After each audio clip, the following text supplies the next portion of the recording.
ವಿಚಿತ್ರ. ನಾನು ಬಯಸಿದ ಭಕ್ತಿಯನ್ನೇ ಬೇಟೆಯಾಡಬೇಕೆಂದೇ ಸತೀಶನ ಗೆಳೆಯನಾಗಿ ಸ್ನೇಹ ಬೆಳೆಸಿದೆ. ಆದರೆ ಸತೀಶ್ ನನ್ನ ಗೆಳೆಯ. ಸತೀಶನ ಹೆಂಡತಿ ಸುಂದರಿ, ಅಷ್ಟೇ ಅಲ್ಲ ಸುರಲೋಕದ ಸುಂದರಿ.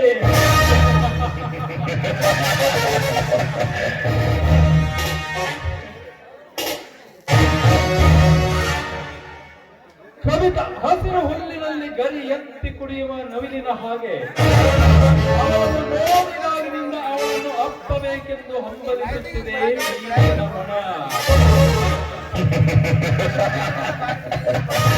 ಕವಿತಾ ಎಂಬ ಅರಳಿನಿಂದ ಆ ಗುಲಾಬಿಯನ್ನು ಚುಂಬಿಸಲೇಬೇಕು. ಆದರೆ ಸತೀಶ್ ನನ್ನ ಗೆಳೆಯ. ಸತೀಶನ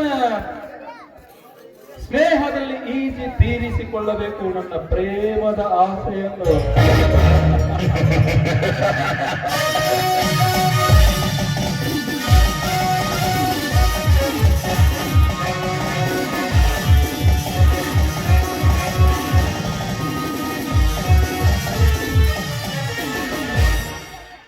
ನಮಸ್ಕಾರ ಧರ್ಮರಾಜ್ ಅವರಿಗೆ.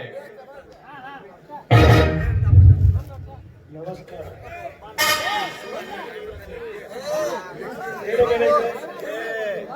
ಹೇಗಿದೆ ನಮ್ಮ ಗೆಲ್ಲಿನ ವ್ಯವಹಾರ? ನೀನಂತೂ ನಮ್ಮ ಮನೆ ಕಡೆಗೆ ಬಂದೇ ಇಲ್ಲ. ಎಲ್ಲಾ ಫೈಲ್ ಸರಿತಾನೆ? ಧರ್ಮರಾಜ್ ಅವರೇ, ಎಲ್ಲ ವ್ಯವಹಾರಗಳು ಸರಿಯಾಗಿಯೇ ನಡೆದಿದೆ. ಎಲ್ಲ ಫೈಲ್ಸ್ಗಳನ್ನು ತೆಗೆದುಕೊಂಡು ನಾನೇ ನಿಮ್ಮ ಮನೆಗೆ ಸಹಿ ಮಾಡಿಸಲು ಬರಬೇಕೆಂದಿದ್ದೆ. ಆದರೆ ನೀವೇ ಬಂದಿದ್ದೀರಲ್ಲ. ಧರ್ಮರಾಜ್ ಅವರೇ, ಆ ನಿಮ್ಮ ಮಗ ಊರಿಗೆ ಬಂದಾಗಿನಿಂದ ನನ್ನ ಕೆಲಸಕ್ಕೆ ಸ್ವಲ್ಪ ತೊಂದರೆಯಾಗುತ್ತಿದೆ ಧರ್ಮರಾಜ್ ಅವರೇ. ಏಕೆಂದರೆ ನನ್ನ ಸ್ವಂತ ವಿಷಯಕ್ಕೆ ಕೈ ಹಾಕುತ್ತಿದ್ದಾನೆ ಆ ನಿಮ್ಮ ಮಗ. ಇದೇ ವಿಷಯವನ್ನು ಹೇಳಬೇಕೆಂದೇ ನಾನೇ ನಿಮ್ಮ ಮನೆಗೆ ಬರಬೇಕೆಂದಿದ್ದೆ. ಬರಬರ ಹತ್ತು ಬಿಡ್ಲೆ ತಮ್ಮ. ರೋಗಿ ಬಯಸಿದ್ದು ಹಾಲುವನ್ನ, ಡಾಕ್ಟರ್ ಹೇಳಿದ್ದು ಹಾಲುವನ್ನ. ಅಲ್ಪ ಆಗ ಹೇಳಕ್ಕಾಗಲಿಲ್ಲ ನಿನಗ. ಸರ್ಕಾರ ಮುಂದಿನ ವಿಷಯ ಮಾತಾಡ್ರಿ. ಯಾಕಂದ್ರ ಸರ್ಪ ತುಳಿದು ಬಿಡಬಾರ್ದಂತ, ಮನುಷ್ಯ ಕಡಿಕೆ ಬಿಡಬಾರ್ದಂತ. ಈ ಊರಿನ ರೈತ ಮನೆಯಿಂದ ಶಿವಪ್ಪ ಹಾಗೂ ಅವನು ಸಾಕಿದ ರಾಮ್ಯ ಈ ಊರಲ್ಲಿ ನನಗೆ ಎದುರಾಗಿ ನಿಂತಿದ್ದಾರೆ ಆ ನನ್ನ ಮಕ್ಕಳು. ಅಷ್ಟೇ ಅಲ್ಲ, ಅವರ ಮನೆಯ ಬಗ್ಗೆ ನಮ್ಮ ಮನೆಗೆ ಬರಲು ಸಿದ್ಧವಾಗಿದೆ. ಹೇಗಾದರೂ ಮಾಡಿ ಅದನ್ನು ತಡೆಯಬೇಕು. ಧರ್ಮರಾಜ್ ಅವರೇ, ಅಂದರೆ ನಿಮ್ಮ ಮಾತಿನ ಅರ್ಥ ನಿಮ್ಮ ವೈರಿ ನನಗೂ ವೈರಿಯಾಗಬೇಕು. ಅಷ್ಟ ತಮ್ಮ, ನಮ್ಮ ಚಿಕ್ಕ ಯಜಮಾನರು ಜಗದೀಶಪ್ಪ ಅವ್ರು ಸರಿಯಾಕ ಶಿವಪ್ಪನ ಮಗಳು ಸವಿತಾನವನ್ನು ಹತ್ಯಾರು. ಒಟ್ಟಿನ ಮ್ಯಾಲ ಅವರಿಬ್ಬರು ಬಾಳೆ ಕಟ್ಟುಗಾಡಿ ನಿಲ್ಲಬೇಕು ಇಷ್ಟೇ. ಮ್ಯಾನೇಜರ್, ಅಷ್ಟು ಮಾಡಿದರೆ ನನ್ನ ಅರ್ಥ ಆಸ್ತಿ ನನಗೆ ಕೊಡುತ್ತೇನೆ.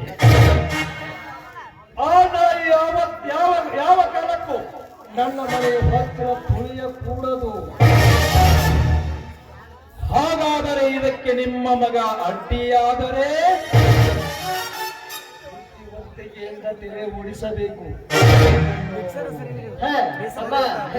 ನೀ ಬಿಲ್ಲಾದ್ರೆ ನಾ ಬಾಳಕ್ಕೆ ಹೋಪ. ಶಕ್ತಿ ಕೆಲಸ ಮುಗಿದ ಮೇಲೆ ಹೊಲಸು ರಂಡೆಯದು ಏನೆಂದರೆ ಯಾವುದಕ್ಕೂ ಹೇಸುವನಲ್ಲ ನಾನು. ನೆನಪಿರಲಿ ಶಕ್ತಿ. ನೋಡಪ್ಪ, ನಮ್ಮ ಅಪ್ಪರ ನೀವು ನಮಗೆ ಇವತ್ತಿನವರೆಗೂ ಕರೆ ಅಂದ್ರೆ ಗೊತ್ತಿದ್ದಿರ್ಕಿಲ್ಲ.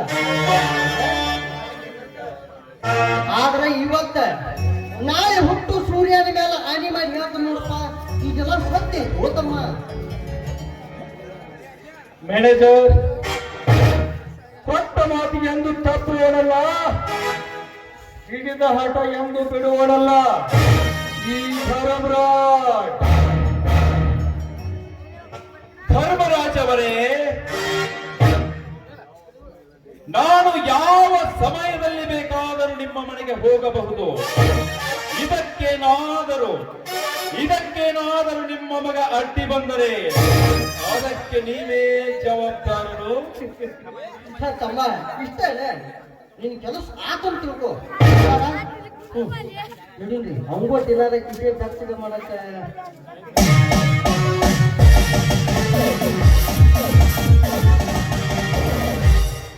ಬರ ನಡೀರಿ ಅಪ್ಪ.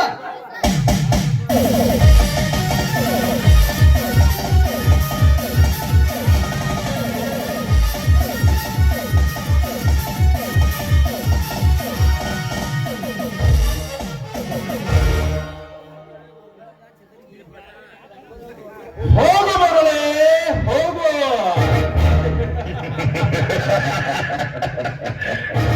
ನೀನಿಟ್ಟ ಬಾಂಬ್ನಿಂದ ನಿನ್ನ ಮನೆಗೆ ಬೆಂಕಿ ಇಟ್ಟು ನಿನ್ನ ಸರ್ವ ಆಸ್ತಿಗೆ ವಾರಸುದಾರನಾಗಿ ನಾನು ಮೆರೆಯದಿದ್ದರೆ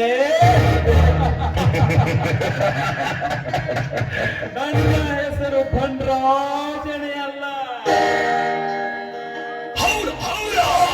ಮಿಸ್ಟರ್ ಧರ್ಮರಾಜ್, ಪಣತಿ ನಿನ್ನದು, ಅದಕ್ಕೆ ಎಣ್ಣೆಯೋ ನಿನ್ನದು, ಆದರೆ ಬೆಂಕಿ ಮಾತ್ರ